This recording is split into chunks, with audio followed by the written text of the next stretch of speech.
Start చేద్దాం bro. Society expectations ఈ dressing episode వేసారు కదా అక్క. వేస్తే మళ్ళీ వేయకూడదా? అంటే ఒక 300 డ్రెస్సులు ఉన్నా కూడా నేను చేసిన 600 ఎపిసోడ్కి ఒకటి చెప్పని రిపీట్ అవుతుంది కదా. ఈ ఎక్స్పెక్టేషన్సే నచ్చవు నాకు. చెప్తా దీని గురించి.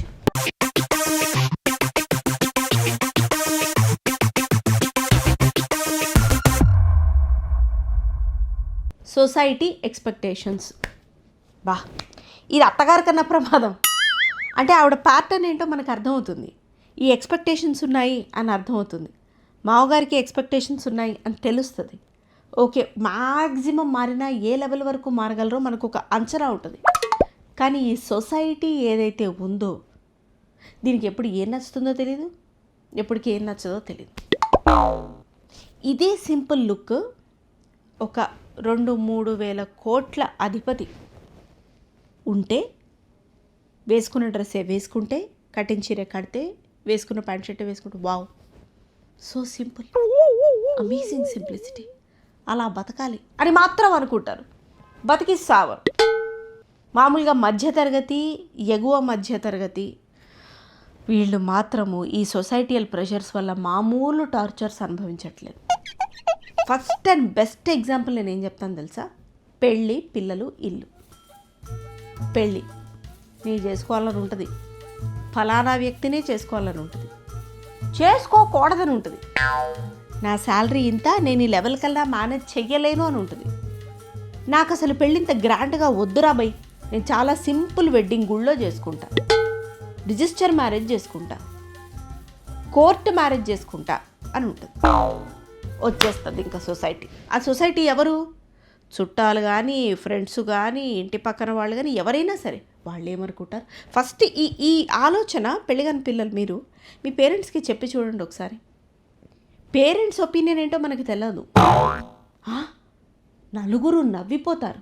నవ్వితే నవ్వని, వాళ్ళకేం మంచిది ఆరోగ్యానికి, ఎక్కువ నవ్వితే మంచిదనే అంటారుగా. నవ్వితే నవ్వని, నీ ఫైనాన్షియల్ స్టేటస్తో సంబంధమే లేదు. నువ్వు నెలకి ఎంత సంపాదిస్తున్నా, నీ ఫైనాన్షియల్ స్టేటస్ ఎంత ఉన్నా, నువ్వు ఇంతమంది పిల్లల్ని కనాలి, అందులో ఇంతమంది మగపిల్లలు అయి ఉండాలి, వాళ్ళకి ఇలా పెళ్లి చేయాలి, ఈ చదువే చదివించాలి, ఇలాగే ఉండాలి. వెళ్ళి చెప్పండి మీ పేరెంట్స్కి, నేను బార్బర్ అవుతా, హెయిర్ స్టైలిస్ట్ అవుతా, లేకపోతే బట్టలు కుడతాను, నేర్చుకుంటా, ఫ్యాషన్ డిజైన్. ఒప్పుకోరు. ఏం పోయే కాలం వచ్చిందని నీకు ఇట్లాగే తిడతారు, ఇలాగే తిడతారు. నేను ఆర్టిస్ట్ని అవుతా. అసలు ఇవే ఒప్పుకోరంటే యాక్టర్ అనేది అది ఇంకా దూరికి బాతే. ఒప్పుకోరు. అదేంటి, చదువుకోవాలి, చక్కగా చదువుకుంటే మంచిది, మంచి భవిష్యత్తు ఉంటుంది, ఇదేనా నువ్వు అసలు నేర్చుకునేది? ఫస్ట్ అసలు నీ వాళ్ళ ఫ్రెండ్స్ని తిట్టేస్తారు, మనల్ని తిట్టేస్తారు. ఇదంతా పేరెంట్స్ వాళ్ళ మైండ్ సెట్టా తెలియదు. కానీ సొసైటీయల్ ప్రెషర్ మాత్రం మామూలుగా ఉండదు. పక్కన ఫ్యామిలీలో ఒకటి తెగ చదివేస్తుంది, అది చదివికి తెచ్చుకుందో, కాపీ కొట్టి తెచ్చుకుందో, టీచర్లు ఎందుకు వేసారో భగవంతుడికి తెలియాలి. ఇక నువ్వు ఇంట్లో నువ్వు చదువు, చూడదు ఎంత బాగా సిగ్గన్నా లేదు నీకు అని మొదలు పెడతారు. కంపారిజన్, నీకు ఆ చదువు ఎక్కుతుందా లేదా, దానికి ఏం కృషి చేయాలి పట్టదు. కంపారిజన్ అంతే, ఎండ్ రిజల్ట్ మాత్రం కావాలి, దట్స్ ఇట్. ఇంత సొసైటీయల్ ప్రెషర్ పుట్టుకతోటే, జెండర్ తోటే మొదలవుతుంది. వాళ్ళ ఇంట్లో 2 మగపిల్లలు, మన ఇంట్లో చూడు 3 ఆడపిల్లలు, ఇది దీంతోటే మొదలవుతుంది. అబ్బా వాళ్ళకు ఒకటే పిల్లాడు, ఎంత ఆస్తి మనకి, చూడు మనకైనా ఇవ్వకపోయే దేవుడు అంత ఆస్తి, 3 పిల్లల్ని పెంచేవాళ్ళు. అసలు 3 ఎవడగలమన్నాడు? ఫైనాన్షియల్ స్టేటస్ చూసుకోకుండా వాడికి ఆస్తి ఎక్కువ ఉందని ఎవడేడవమన్నాడు? నీకు లేదని ఎవడేడవమన్నాడు? నలుగురు నానా మాటలు అంటారా? నానా మాటలు పట్టించుకోకుండా బతకడమే నేర్చుకోవాలనిపిస్తుంది నాకైతే పర్సనల్గా. ఇంత సొసైటీ ఎక్స్పెక్టేషన్స్, జెండర్, చదువు, తెలుపు నలుపు, ఎన్ని ఫెయిర్నెస్ క్రీమ్స్ ఉన్నాయి మనకి చెప్పండి ఒకసారి. వెళ్ళి చూడండి, వేరే కంట్రీస్లో ఉన్నాయి ఆ ఫెయిర్నెస్ క్రీమ్స్. తెల్లగవ్వాలన్న పిచ్చి మనకి, క్లియర్ స్కిన్ కావాలి అని. దీనికి ఎవ్వడూ మినహాయింపు కాదు, నేను కూడా కాదు, చెప్తున్నా కదా. అంత పిచ్చి. వాళ్ళ ఇంట్లో వాళ్ళు తెల్లగున్నారు, మనం కూడా తెల్లగా కావాలి. ఎన్ని గ్లూటథైన్ ట్రీట్మెంట్స్ వచ్చేసాయి. ఇప్పుడు ఎంతమంది తీసుకుంటున్నారు, సెలబ్స్ మాత్రమే కాదు, college going girls and boys దగ్గర నుంచి ఎంతమంది తీసుకుంటున్నారు చెప్పండి. Fairness treatments, glutathione treatments. ఎంత వాడు నన్ను చూస్తే నేను బాగుండాలి, నలుగురిలో వెళ్తే నేను స్పెషల్గా ఉండాలి, నలుగురు నా గురించి స్పెషల్గానే అనుకోవాలి. యాక్సెప్టెన్స్ లేక సోషల్ మీడియాలో తమ వీడియోస్ పెట్టి కామెంట్స్ చేస్తున్నారని ఎంతమంది ప్రాణాలు తీసుకుంటున్నారు. అంటే అంతటి కండిషనింగ్ అయిపోయింది సొసైటీ ఎక్స్పెక్టేషన్స్ మన మీద. నా బోటి దానికి జబ్బల్లా ఉంటాయి, ఇంకొంతమంది పొట్టిగా ఉంటారు, ఇంకొంతమందికి మొత్తం సన్నగా ఉంటుంది బాడీ అంతా, ఇంకొంతమంది ఒక్కొక్క అవయవం ఒక్కొక్క రకంగా ఉంటుంది. తీసుకోలేం, మనం ఇష్టమున్న బట్టల్ని వేసుకోలేం. సొసైటీ డిస్క్రిమినేషన్ ఇట్లా రోజువారీ చాతనైనా కాకుండా జాబ్ చేస్తాం. అరే నా ఫ్రెండ్స్ అందరూ వర్కింగ్, నేను ఇంట్లో కూర్చుంటే ఎంత నామోషి ఉంటుంది. చాతనైనా కాకుండా హై ప్రెషర్ తీసుకుంటారు చాలామంది మగవాళ్ళు కూడా. ఒక సాఫ్ట్వేర్ అని చెప్పేసి తీసుకొని, లేకపోతే ఒక డిఫికల్ట్ ప్రాజెక్ట్లో కూడా నేను జాబ్ మానేసి కూర్చుంటే ఎవరేమనుకుంటారు. చాతనైనా కాకుండా చేసేసి ఆ యంగ్ హార్ట్స్ ఎంత యంగ్ ఏజ్లో ప్రెషర్ తట్టుకోలేక ఆగిపోతున్నాయి. ఎన్ని కేసెస్ చూస్తున్నాం. కన్వీనియంట్గా మనం కోవిడ్ మీద వేసేస్తున్నాం, కానీ మనకి ఈ మధ్యకాలంలో పెరిగిపోయిన ప్రెషర్ వల్ల మనకి ఇన్ని సమస్యలు వస్తున్నాయని ఒక్కళ్ళ మనం కూర్చొని ఆలోచించడానికి కూడా మనకి ధైర్యం లేదు. టైం ఉంది కానీ ధైర్యం లేదు. పొద్దున్న లేవగానే ఇన్స్టా స్క్రోల్ చేస్తాం, ఫేస్బుక్ స్క్రోల్ చేస్తాం, వాట్సాప్లు చూస్తాం. Always validation. వాళ్ళు ఎలా ఉన్నారు, నేను ఎలా ఉండాలి, వాళ్ళలాగా నేను ఎందుకు లేను, వాళ్ళలాగా అవ్వాలంటే ఏం చేయాలి, నా పరిస్థితి ఏంటి, వాట్ కెన్ ఐ బీ అనేది ఆలోచించాం. వాళ్ళలా ఉన్నారు, నేను ఇలా ఎందుకు లేను, అంతే సింపుల్. Societal pressure. పెళ్ళి పిల్లలు అయిపోయిందా, ఇష్టం లేని మ్యారేజ్లో కూడా జీవితాంతం సస్తూ బతుకుతూ ఉంటారు చాలామంది. వాళ్ళకి నీకు అండర్స్టాండింగ్ లేదని తేలిపోతుంది. నువ్వు ఆ మ్యారేజ్లో చచ్చిపోయినా ఉండలేవని తేలిపోతుంది. ప్రతిరోజు బతకడం కోసం నువ్వు సస్తున్నావని నీకు తేలిపోతుంది. అయినా కూడా చచ్చుకుంటూ ఉంటాం మనం ఆ మ్యారేజెస్లో. సొసైటీ ఏమనుకుంటుంది, డివోర్స్ తీసుకుంటే 7-8 ఏళ్ళు డైవోర్స్ కేసు నడిస్తే మొత్తం జీవితం సంకనాకపోతుంది. పోయింది ఎలాగో పోయింది, మళ్ళీ ఈ చెడ్డ పేరు ఎందుకు, కలిసి ఉందాం అని ఎంతమంది ఉన్నారు ఫెయిల్డ్ మ్యారేజెస్లో, నాకు చెప్పండి ఆన్సర్. ఆ మ్యారేజెస్లో నుంచి వచ్చిన కిడ్స్ అద్భుతంగా ఎట్లా పర్ఫామ్ చేస్తారు, వాళ్ళకు కూడా ప్రెషర్ ఉంటుంది. అందుకే రకరకాలుగా ఉన్నారు పిల్లలు. కొంచెం యాంగ్జైటీ ఎక్కువ ఉన్న పిల్లలు, హైపర్ యాక్టివ్ బిహేవియర్ ఎక్కువ ఉన్న పిల్లల తల్లులు అయితే ఇంకా నరకయాతన అనుభవిస్తుంటారు. వాళ్ళు కాన్స్టెంట్ జడ్జిమెంట్కి లోన్ అవుతూనే ఉంటారు. ఆల్రెడీ ఈ పిల్లల్ని పెంచడం అనేది ఎగ్జాషన్. దానికి తోడు సొసైటియల్ కండిషనింగ్ ఇంకా షెల్లులోకి వెళ్ళిపోతారు. డిప్రెషన్, క్రూరత్వం, ఆ కోపాన్నంతా పిల్లల మీద తీరుస్తారు. అందుకే అంత క్రూరంగా పిల్లల్ని చంపేస్తూ ఉంటారు. ఏజెస్ నుంచి మనమే పెంచాము అది వాళ్ళల్లో. మనమే ఒక విధంగా మర్డరర్, సంతకులం మనమే. కాన్స్టెంట్గా వాగేవాళ్ళం ఈ so called society. Who doesn't know how to live, who doesn't let others live. ఇది సొసైటీ. ఇల్లు, కారు ఇంకొక మేజర్. ఇది నీకు ఇల్లు కొనుక్కోవాలనుంది, నువ్వు కొనుక్కో. ఓ లోన్ పెట్టుకున్నావు, నువ్వు తీర్చగలవు, కొనుక్కో. లేదు నేను డౌన్ పేమెంట్ తోటే కొనుక్కుంటా, ఓకే దానికోసం కష్టపడు. లేదు నేను జీవితాంతం రెండింట్లోనే ఉంటా, కొంచెం బ్యాంక్లో డబ్బులు వేసుకుంటా, ఓకే వెరీ గుడ్. సొంత ఇల్లు ఎంతమంది సొసైటియల్ ప్రెషర్ వల్ల కొనుక్కున్నారో కింద నాకు కామెంట్స్ చేసి చెప్పండి.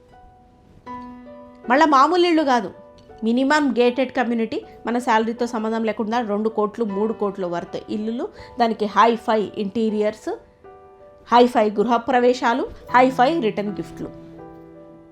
ఎంతమంది పుసుక్కని జాబ్ ఓడినా, ఏదైనా హెల్త్ ప్రాబ్లం వచ్చినా అన్నీ ఒకటేసారి మీద పడి సూసైడ్ చేసుకునే వాళ్ళు ఎంతమంది, ఆగిపోయే గుండెలు ఎందరివి. అట్లా ఒంటరైపోయిన ఫ్యామిలీస్ని ఈ సోకాల్డ్ సొసైటీ ఏం ఉద్ధరించదు. అయ్యో అంటది, ఎవడు పెట్టమన్నాడు అంత ఖర్చు అని నానా మాటలు అంటది. అదే 11 రోజులకు వచ్చి తినిపోయి. ఇదే సొసైటీ. అంత ప్రెషర్ ఫేస్ చేస్తున్నాం మనం. ఆ ప్రెషర్ పిల్లల మీద కూడా పెడుతున్నాం, పార్ట్నర్స్ మీద కూడా పెడుతున్నాం. కారు ఎందుకు కావాలి నీకు కారు?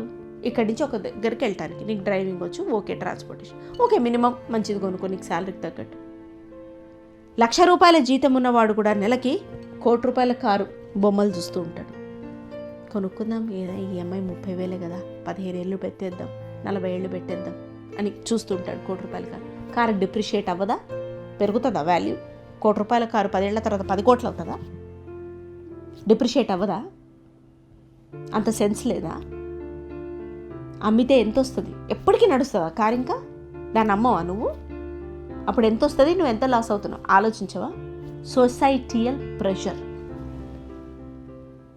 ఆన్ స్క్రీన్ కనపడే వాళ్ళకి, మినిమం కొద్దో గొప్ప ఫేస్ వాల్యూ ఉన్న వాళ్ళకి, కాస్త అబవ్ మిడిల్ క్లాస్లో ఉన్న వాళ్ళకి, ఆల్రెడీ ఫ్యామిలీలో మంచి పేరు ఉన్న వాళ్ళు, కాన్స్టెంట్ సొసైటియల్ ప్రెషర్ వాళ్ళు వేసుకునే చూస్ చేసుకునే బట్టల్లో కూడా కనిపిస్తుంది.